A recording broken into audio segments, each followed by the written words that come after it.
Hey everyone, Neil here.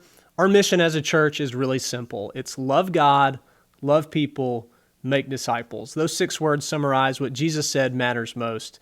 And the first and greatest commandment is for us who are following Jesus to love God with everything within us. The big group, corporate expression of that is when we gather together as a church body. But honestly, that's a really small part of the week. The vast majority of the time, we're going to be living out that greatest commandment of loving God with everything within us outside of church gatherings. So I wanted to share with you 5 simple tools that you can use to love God outside of church gatherings. The first tool is to find a quiet place. I know that may not sound like a tool, but it's really important to find solitude and silence to help you connect with God and to express love to Him. As we go through life, our minds get cloudy, our hearts get cloudy, our spirits are cloudy. It's sort of like this jar of muddy water. It's starting to get a little bit more clear, but as I shake it up, it gets more and more muddy and dark. And that's sort of how we live our lives. We live this shaken up kind of life, and as we do that, our minds, hearts, and spirits get clouded. And so we need to create space in our lives to get away from the hustle and bustle, to connect with God, and to express our love to Him in a daily time with Him. So that's the first thing, find a quiet place. The second recommendation I would make is to find a hard copy translation of the Bible that you really enjoy reading. I think it's important to find a hard copy because as much as you can, I think it's great to disconnect from devices. As much as we love the technology and benefit from the technology, it's great to just read a hard paper copy of the Bible. I have with me the Bible that I like reading. This is an NIV translation. It's a journaling Bible. It's got wide margins so I can make notes. I really like a simple conversational translation when I'm reading in my personal connection time with God.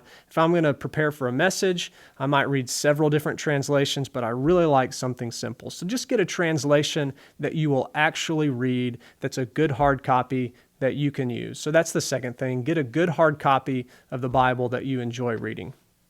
Here's the third thing. I encourage you to find a way to guide your prayers. One of my big struggles in prayer is focusing. It's easy for me to chase down thoughts in my mind, to go down different rabbit trails and get distracted. I've got my personal journal, my daily planner right here in front of me. Sometimes I'll write down my prayers here and that guides what I'm praying for.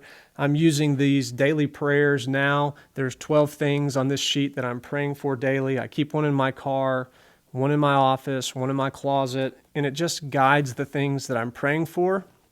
I've used something called the Go to Meet God Circle of Prayer, which guides several things I'm praying for. And so that's been really helpful for me. I recently got this book called Every Moment Holy, which I highly recommend. This has some great guided prayers in it for really simple, practical times. There's a prayer in here for changing diapers. There's a prayer in here for doing the dishes, for preparing a meal. There's a prayer in here that's called a prayer before taking the stage. I read it on Sundays before I teach, and it's something that's just been really helpful for me. So this book could be a great resource for you that helps guide your prayers. And that's the third thing. Find a way to help guide your prayers so you don't get distracted.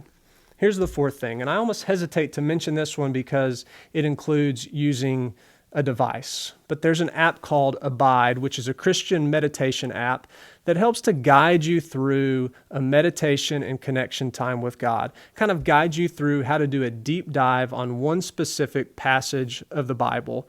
And you can do 5-minute versions, 10-minute versions, or even 15-minute versions. So if you're getting started in meditating on Scripture, this is a great resource for you. It's been very helpful for me, and I think it could help you. The fifth and final thing that I want to recommend to you is the discipleship pathway that's on our church's website. So if you go to universitycfc.org and go to the resources tab, under that you'll find the discipleship pathway. Click on the daily time with God step and you'll find some of these resources that I mentioned today, as well as many other resources that you can use to connect with God. So here's the final thing I want to do. I want to read to you a passage of Scripture in Matthew chapter 22, starting in verse 34. It says, hearing that Jesus had silenced the Sadducees, the Pharisees got together. One of them, an expert in the law, tested him with this question, Teacher, which is the greatest commandment in the law? Jesus replied, "Love the Lord your God with all your heart, with all your soul, and with all your mind. This is the first and greatest commandment." I hope these 5 things help you to live out what Jesus said matters most.